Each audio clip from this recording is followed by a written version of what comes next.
Can you hear me in the back? Good evening. Anjelica Huston's performances have been real gifts to movie and television lovers and reach across many genres. Many of them, of course, are among our staff picks here in the store. Enemies, a love story, her Oscar-winning role in Prizzi's Honor, The Witches, The Dead, and The Band Played On, Agnes Brown, The Life Aquatic, Crimes and Misdemeanors, 50-50, The Royal Tannenbaums, The Grifters.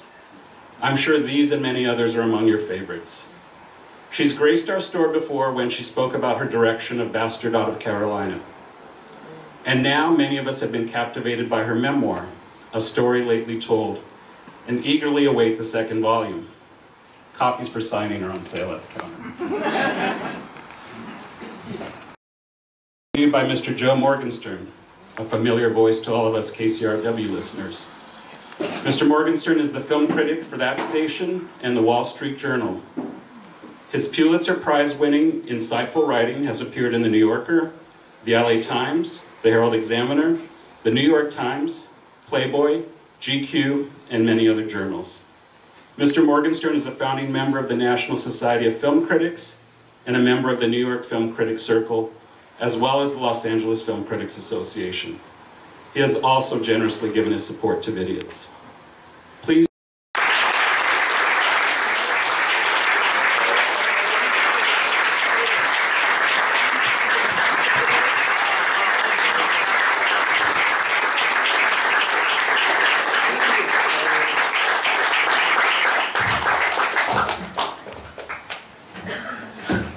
Thank you for that beautiful introduction.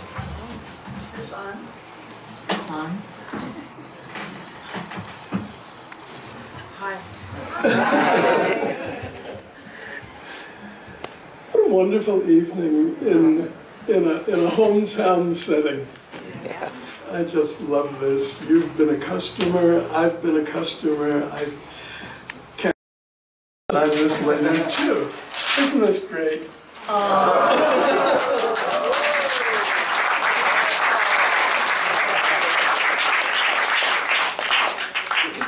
Thank you. Yeah, I really like that picture. It was taken at the Sunset Towers when it was under renovation. So in fact, it was one of the most uncomfortable sittings I've ever done.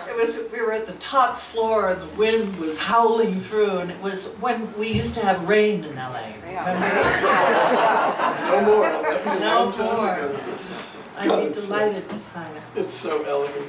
Thank you. I had to take the In her prime, but also Humphrey Bogart, who brought along his famously beautiful wife, the movie star Lauren Bacall, to share the hazardous journey. My mother, heavily pregnant, had stayed behind in Los Angeles with my one-year-old brother, Tony. When the messenger handed the telegram to my father, he glanced at it, then put it in his pocket. Kitty Hepburn exclaimed, "For God's sakes, John, what does it say?" And Dad replied, "It's a girl. Her name is Anjelica." It's because I'm an idiot and I never grew up typing.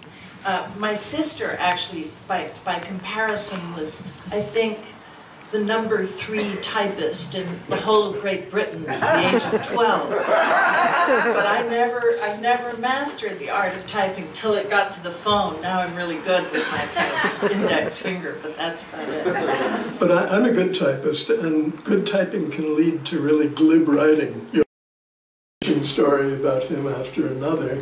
I'd love you to talk about your mother, who was herself an extraordinarily graceful writer. She was, and yeah. a woman of grace, I gathered, all around. My mother was a ballerina, and in fact, first met my father when she was about 14 years old, and my father came into my grandfather's restaurant in New York. He was a young director, screenwriter, living and working in Los Angeles, and used to like to go to my grandpa's place, as did many Hollywood luminaries, because they got enthusiastically received and I think free drinks were de rigueur. And he met this beautiful young girl who was studying with the New York City Ballet.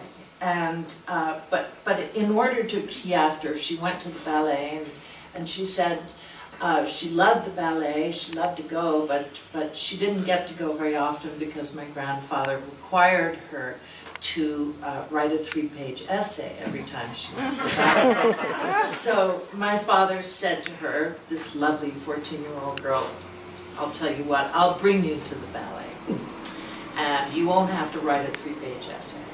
And as it turned out, he was on secret mission for the U.S. government. He was working for the War Department and about to make several important documentaries.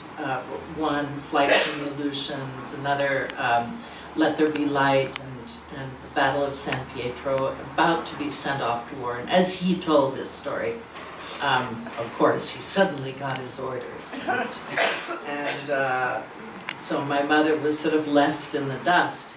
And several years later, after having had a successful dancing career with Jerome Robbins and having danced for Balanchine, Philippe Hausmann came to the ballet to photograph the prima ballerina and saw my mother, who was extremely beautiful, and decided to photograph her instead.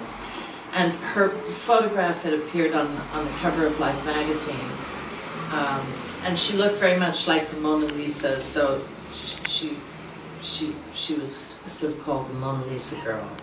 And she was signed to a contract with Louis Selznick, and was sitting at a dinner at a table at his house, and David Selznick, sorry, and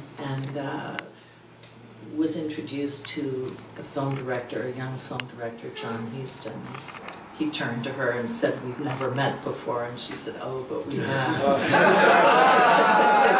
So that was the meeting of my parents. And my mother was, she was, you know, the great love of my life. She was beautiful, she was funny, she was irreverent, she taught me how to laugh, she taught me how to look. Life with my mother was always always a revelation. It was never just a walk down the street. It was always, look at that, or look at that person, or isn't that beautiful? And I think I really got it from my mom. My father was away a lot and was magnificent in his own right. But my